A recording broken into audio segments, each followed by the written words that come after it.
नमस्कार। हाजिर हूँ मैं रुमाना इसार खान। आप मुझे देखते हैं Hindi news channel ABP news पर।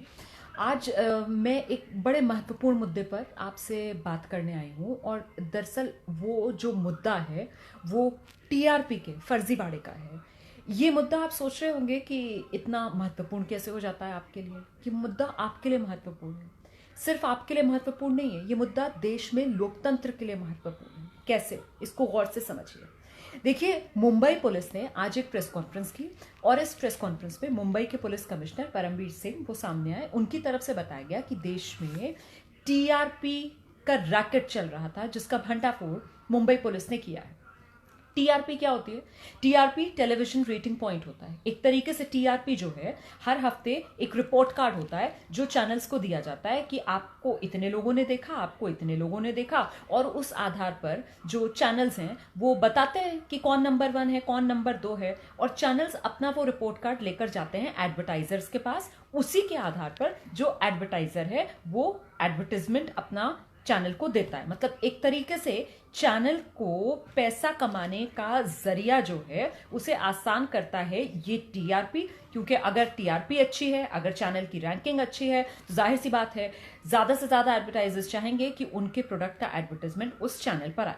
तो आप समझ रहे हैं अब जो भंडाफोड़ आज किया गया मुंबई पुलिस की तरफ से। तो मुंबई पुलिस ने बताया कि टीआरपी के खेल में फर्जीवाड़ा चल रहा था। और किस तरीके से चल रहा था ये समझिए। इसके लिए आपको ये जानना जरूरी हो जाता है कि टीआरपी का आकलन कैसे किया जाता है। वैसे तो बहुत तरीके की इस मुद्दे पर डिबेट्स हुई हैं कि साहब जो पूरा सिस्टम है टीआरपी गैदर करने का वही फ्लॉड है। लेकिन जो मोटा मोटा सिस्टम है, पहले टैम होता था, अब बार्क एक संस्था है। बार्क, ये बार्क जो है इसने देश भर में करीब 30,000 घरों के अंदर डब्बे लगा रखे हैं। आप उनको सेट टॉप बॉक्सेस की तरीके से समझ सकते हैं, या बैरोमीटर्स, जो शब्द आज मुंबई पुलिस कमिश्नर इस्तेमाल कर रहे थे। तो वो बैरोमीटर्स जो हैं वो बार्क ने लगा रखे हैं। देश भर में 30,000 घरों के अंदर बार्क की तरफ से वो डब्बे लगाए गए हैं। और इनमें से 2,000 डब्बे जो हैं, 30,000 कुल पूरे देश में लगे हुए हैं, 2,000 जो हैं वो मुंबई महानगर में लगे हुए हैं। और उसमें होता यह है कि ये बिना मतलब जानकारी दिए डब्बे लगा दिए जाते हैं ताकि इनमें मैनिपुलेशन ना हो सके। कॉन्फिडेंशियल होता है इनका इंस्टॉल करना और मेंटेनेंस जो है वो सब कॉन्फिडेंशियल होता है। किसी को पता नहीं होता है कि किन किन घरों के अंदर ये डब्बे लगाए गए हैं। और ये बता दिया जाता है जिन घरों में डब्बे लगाए जाएं कि जब आप ये अमुक चैनल देखें तो फिर आप नोट कर लें, आप इस तरीके से एक चार्ट बना लें। या फिर कुछ डब्बे जो हैं वो इस तरीके से ऑटोमेटिक होते हैं कि अगर आप कोई चैनल देख रहे हैं, कितनी देर के लिए देख रहे हैं, तो वो उसको रिकॉर्ड कर लेते हैं किस जॉनर का चैनल की आप जो है वो न्यूज़ चैनल देख रहे हैं, हिंदी न्यूज़, इंग्लिश न्यूज़, आप इंटरटेनमेंट चैनल देख रहे हैं, जनरल एंटरटेनमेंट चैनल देख रहे हैं, आप मूवी चैनल देख रहे हैं, आप किड्स चैनल देख रहे हैं, तो किस घर में कौन सा चैनल कितनी देर के लिए देखा जा रहा है, ये तमाम जो डिटेल्स हैं वो इन डब्बों के जरिए बार्क इकट्ठा कर लेता है। और फिर इसके आधार पर अलग अलग जॉनर्स जो हैं टेलीविजन के, कि न्यूज़ चैनल्स के लिए, हिंदी न्यूज़ चैनल्स के लिए वो अलग टीआरपी का लिस्ट निकालता है, इंग्लिश न्यूज़ चैनल्स के लिए अलग टीआरपी लिस्ट आ जाती है। इसी तरीके से general Hindi entertainment channels, movie channels, अंग्रेजी के मूवी चैनल्स अलग, lifestyle channels, kids entertainment channels, cartoon channels, उन सबकी अलग अलग टीआरपीज जो है, रीजनल चैनल्स के लिए अलग होता है, उन सबकी अलग अलग टीआरपीज जो है वो इस तरीके से कैलकुलेट की जाती है। अब मुंबई पुलिस की तरफ से बताया गया कि भाई बार्क को शक हुआ जिस तरीके की पिछले 1-2 महीने में बार्क के पास डेटा आए, क्योंकि अब डेटा का भी एक फॉर्मेट होता है जो आ रहा होता है बार्क के पास। तो उसके पास जिस तरीके का डेटा आया तो उसको कुछ शक हुआ, संदेह हुआ, जिसकी शिकायत बार्क की तरफ से पुलिस को की गई। इसी आधार पर पुलिस ने जब अपनी छानबीन शुरू की तो वो जो मैंने बताया ना कि बार्क जो है वो बॉक्सेस इंस्टॉल करती है और उन बॉक्सेस के आधार पर टीआरपी कैलकुलेट होती है कि कौन कितनी देर देख रहा है कौन सा चैनल। तो वो बॉक्सेस इंस्टॉल करने का काम मुंबई के अंदर हंसा कंपनी है उसको दिया हुआ था बार्क ने। तो पुलिस ने जब अपनी छानबीन की तो हंसा कंपनी तक पुलिस पहुंची। उसी हंसा कंपनी का एक एक्स एम्प्लॉय, उसे गिरफ्तार किया मुंबई पुलिस ने। एक्स एम्प्लॉय, अभी नहीं है वो हंसा कंपनी। हंसा कंपनी वो कंपनी जो ये सेट टॉप बॉक्सेस, ये टीआरपी के मीटर्स एक तरीके से आप इनको कह सकते हैं, ये इंस्टॉल करती थी घरों में। उस एक्स एम्प्लॉय को जब गिरफ्तार किया पुलिस ने और उससे पूछताछ की तो ये पता चला कि ये कुछ चैनल्स हैं जो कि पैसा देकर, लालच देकर ये जानकारी निकाल रहे थे कि आखिरकार किन किन घरों में ये बैरोमीटर्स लगे हुए हैं, और फिर जिन घरों में ये टीआरपी के मीटर लगे हुए थे उन घर वालों को पैसा दिया जाता था। हालांकि उनको बहुत नॉमिनल सा, महीने में उनको 500 700 इस तरीके का पैसा दिया जाता था, और उनको ये कहा जाता था कि आप ये चैनल है, इसको आप लगाकर छोड़ दो। मतलब आप भले ही देखो या ना देखो, आप भले ही अपने घर में हो या आप काम पर भी जा रहे हो, आप घर में ताला लगाकर जा रहे हो, तो भी आप ये काम करो कि आप ये चैनल लगाकर छोड़कर चले जाओ। क्योंकि अगर वो चैनल लगा रहेगा, चलता रहेगा, और आपके टीवी में बैरोमीटर, वो टीआरपी वाला मीटर लगा हुआ है, तो ऑटोमेटिकली वो टीआरपी रीड करता रहेगा, और इससे टीआरपी के खेल में जो चैनल ये खेल खेल रहा है उसको फायदा होगा। अब मुंबई पुलिस ने आज नाम लिया 3 चैनल्स का, जिनमें से 2 रीजनल चैनल्स हैं, मराठी के चैनल्स हैं, और साथ ही एक रिपब्लिक टीवी का नाम लिया गया है मुंबई पुलिस की तरफ से। जो 2 चैनल्स मराठी वाले हैं, एक वक्त मराठी बताया जा रहा है, एक फॉक्स सिनेमा है, और रिपब्लिक टीवी। अच्छा, ये जो दोनों हैं ये छोटे चैनल्स हैं। मुंबई पुलिस कमिश्नर ने बताया उनके ओनर्स को, जो मालिक हैं उन दोनों चैनल्स के, उनको गिरफ्तार कर लिया गया है। और अब रिपब्लिक टीवी के काम करने वाले हो या डायरेक्टर हो या प्रमोटर हो, जो भी इस फर्जीवाड़े के खेल में शामिल है, उनके खिलाफ कार्रवाई की जाएगी, समन भेजा जाएगा। पूछताछ मुंबई पुलिस आगे बढ़ा रही है। नाम तो नहीं लिया, लेकिन मुंबई पुलिस का इशारा साफ तौर पर था कि रिपब्लिक टीवी से सबसे बड़ा नाम, जाहिर सी बात है, अर्नब गोस्वामी है, उस चैनल के मालिक हैं, चलाते हैं उसको, उन्हें भी पूछताछ के लिए बुलाया जा सकता है। तो रिपब्लिक टीवी की मुश्किलें यहां से बढ़ सकती हैं।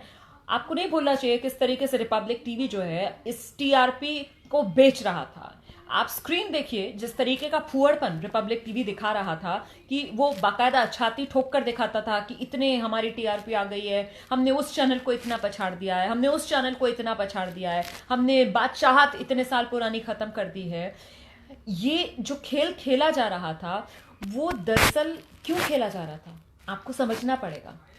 ऑडियंस को, माइंड को कैप्चर करने के लिए ये एक तरीके से पूरा ताना बाना जो बुना जा रहा था। अगर मुंबई पुलिस की बात को माना जाए तो ये टीआरपी का पूरा खेल फर्जी है, लेकिन रिपब्लिक टीवी तो इसी टीआरपी को आधार बनाकर ये बता रहा था कि देश उसके साथ है। देश लगातार टीआरपी को देख रहा है, देश लगातार रिपब्लिक को देख रहा है, और ये रिपब्लिक टीवी बताता था उसकी टीआरपी के आधार पर। लेकिन अब जिस तरीके से मुंबई पुलिस ने यह भंडाफोड़ किया है, फ्रॉड टीआरपी रैकेट, ये कहकर मुंबई पुलिस कमिश्नर ने आज की अपनी प्रेस कॉन्फ्रेंस शुरू की थी।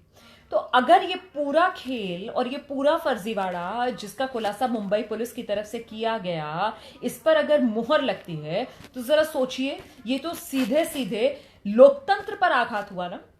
क्योंकि प्रेस क्या है, मीडिया क्या है, ये तो इस लोकतंत्र का चौथा स्तंभ है।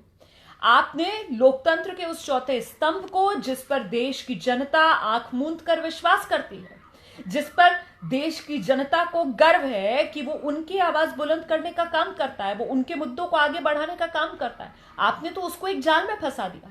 आपने तो जो मुद्दे जनता के हित के मुद्दे नहीं है, उन्हें ये कह कहकर परोसा कि यही देश के सामने इस वक्त का सबसे ज्वलंत मुद्दा है, यही देश के सामने इस वक्त सबसे बड़ा राष्ट्रहित का मुद्दा है। तो आपने तो कहीं ना कहीं न सिर्फ लोकतंत्र की आत्मा, बल्कि आपने तो जो देश की आत्मा है, जो राष्ट्र की आत्मा है, उस पर आघात किया। और राष्ट्र की आत्मा पर आपने किस रूप में आघात किया? क्योंकि आपने नागरिक को उसके मूलभूत मुद्दों से भटकाने का काम किया, टीआरपी को ढाल बनाकर। आपने नागरिक का विश्वास, जो लोकतांत्रिक संस्थाएं हैं देश की, जो लोकतांत्रिक संस्थाओं के साथ साथ जो हमारी संवैधानिक संस्थाएं हैं, कहीं ना कहीं उन पर प्रश्न चिन्ह लगाने का काम किया। तो इसे लेकर जवाबदेही तो बनती है, यहां पर इस मामले की तह तक जाना तो बनता है। और जरा आप सोचिए कि अगर ये मामला सच साबित होता है तो इसके कितने गंभीर परिणाम हो सकते हैं। अभी तक क्या होता था? अभी तक मीडिया पेड खबरों को लेकर कहीं ना कहीं कटघरे में खड़ा किया जाता था, फेक न्यूज को लेकर कहीं ना कहीं खड़ा किया जाता था। लेकिन अब तो ये टीआरपी का पूरा फर्जीवाड़ा, टीआरपी का पूरा खेल, जिसे लेकर ये बड़ा खुलासा आज मुंबई पुलिस कमिश्नर की तरफ से किया गया है। देखना दिलचस्प होगा इस मामले में जांच आगे कैसे बढ़ती है।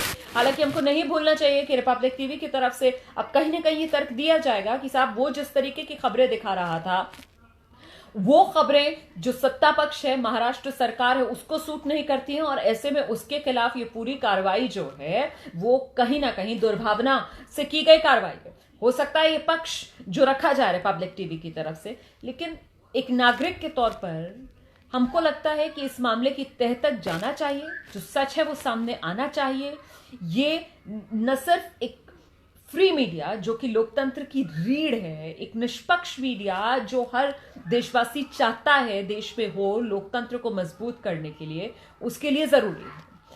ये मुद्दा बेहद गंभीर था, इसीलिए मुझे लगा कि इस मुद्दे पर आपसे बात की जाए और आपको जानकारी दी जाए कि प्लीज जब भी आप खबर देखें तो जरा सोच समझ कर देखिए कि आप क्या देख रहे हैं, आप क्यों देख रहे हैं वो खबर, उस खबर से आपको क्या फायदा हो रहा है। वो खबर कहीं किसी एजेंडे का हिस्सा तो नहीं है, कहीं किसी और के एजेंडे में आप इस्तेमाल तो नहीं हो रहे हैं। जो खबर आप देख रहे हैं उस खबर का देशहित से कोई लेना देना वास्तव में है या सिर्फ और सिर्फ अपनी टीआरपी बटोरने के लिए देशहित में ये खबर है, देश निर्माण के लिए ये खबर है। इस तरीके से आपकी भावनाओं के साथ खिलवाड़ के लिए इस तरीके की खबरें दिखाई जा रही हैं। वो कहते हैं ना कि दिखावे पे मत जाइए, अपनी अकल लगाइए। ये आपका टेस्ट है, ये इन चैनल्स का टेस्ट नहीं है, ये आपका टेस्ट है। एक व्यूअर के तौर पर, एक नागरिक के तौर पर, एक लोकतंत्र में जागरूक नागरिक की भूमिका निभाने के तौर पर ये आपकी जिम्मेदारी है कि आप चुनें सोच समझकर आप क्या देख रहे हैं, आप क्यों देख रहे हैं, आप जो देख रहे हैं उससे क्या फायदा होगा, किसको फायदा होगा, किस रूप में फायदा होगा। प्लीज ये मेरी आपसे गुजारिश है। बहुत बहुत धन्यवाद मेरे साथ जुड़ने के लिए। मुद्दा महत्वपूर्ण था, इसीलिए देखिए ऑफिस की शिफ्ट खत्म हो गई है, फिर भी मुझे लगा आपसे बात करनी चाहिए। उम्मीद करती हूँ आपको अच्छा लगा होगा ये सब जानकर। Thank you, bye bye.